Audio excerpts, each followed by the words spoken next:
Two former Navy fighter pilots and a former intelligence officer testified Wednesday on Unidentified Anomalous Phenomena UAPs, also known as UFOs, restating their experiences when they believed to have seen them, and calling on the US government to be more transparent about UAPs, while warning that these unidentified objects are a national security threat. As we convene here, UAP are in our airspace, but they are grossly underreported. These sightings are not rare or isolated, they are routine. Military aircrew and commercial pilots, trained observers whose lives depend on accurate identification, are frequently witnessing these phenomena. Parts of our government are aware of more about UAP than they let on, but excessive classification practices keep crucial information hidden. Since 2021, all UAP videos are classified as secret or above. This level of secrecy not only impedes our understanding, but fuels speculation and mistrust. In 2014, I was an F-18 Foxtrot pilot in the Navy Fighter Attack Squadron 11, the Red Rippers, and I was stationed at NAS Oceana in Virginia Beach. After upgrades were made to our jet's radar systems, we began detecting unknown objects operating in our airspace. During a training mission in Warning Area Whiskey 72, 10 miles off the coast of Virginia Beach, two F-18 Super Hornets were split by a UAP. The object, described as a dark gray or a black cube inside of a clear sphere, came within 50 feet of the lead aircraft and was estimated to be 5 to 15 feet in diameter. The mission commander terminated the flight immediately and returned to base. Our squadron submitted a safety report, but there was no official acknowledgement of the incident and no further mechanism to report the sightings.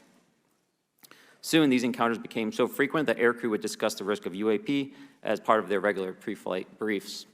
Pilots are reporting UAP at altitudes that appear above them at 40,000 feet, potentially in low Earth orbit or in the gray zone below the Kármán line, making inexplainable maneuvers like right-hand turns and retrograde orbits or J-hooks. Sometimes these reports are reoccurring, with numerous recent sightings north of Hawaii and in the North Atlantic. As we looked around, we noticed that we saw some whitewater off our right side. It's important to note that the weather on this day was as close to perfect as you could ask for off the coast of San Diego. Clear skies, light winds, calm seas, no whitecaps from waves. So the whitewater stood out in a large blue ocean. All four of us, because we were in F-18Fs, so we had pilots and Wizzo in the back seat, looked down and saw a white tic-tac object with a longitudinal axis pointing north-south and moving very abruptly over the water like a ping-pong ball. As we pulled nose onto the object, within about a half mile of it, it rapidly accelerated in front of us and disappeared. Our wingmen, roughly 8,000 feet above us, lost contact also. We immediately turned back to see where the whitewater was at, and it was gone also. So as we started to turn back towards the east, the controller came up and said, "Sir, you're not going to believe this, but that thing is at your cat point, roughly 60 miles away in less than a minute." You can calculate the speed. We returned to Nimitz. We were taking off our gear. We were talking to one of my crews that was getting ready to launch. We mentioned it to them, and they went out and luckily got the video that you see, that 90-second video. Right now, we need a system where pilots can report without fear of losing their jobs. There is a fear that the stigma associated with this topic is going to lead to professional repercussions, either through management or perhaps through their yearly physical check. The House Oversight and Accountability Committee held the hearing with both Republican and Democratic lawmakers, expressing concern over UAPs and the fear by pilots to report them. Do you believe UAPs pose a potential threat to our national security? Yes, and here's why. The technology that we faced was far superior than anything that we had, and you could put that anywhere. If you had one, you captured one, you reverse engineered it, you got it to work, you're talking something that can go into space, go someplace, drop down in a matter of seconds, do whatever it wants, and leave, and there's nothing we can do about it. Nothing. Has the U.S. government become aware of actual evidence of extraterrestrial, otherwise unexplained forms of intelligence? And if so, when do you think this first occurred? I like to use the term non-human. I don't like to denote origin. Keeps the aperture open, both scientifically. Right.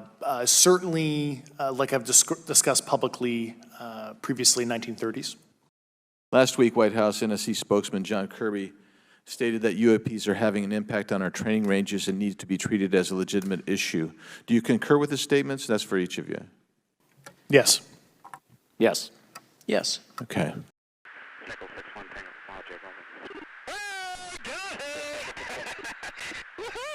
Roger. There's troubleshooting as soon as I get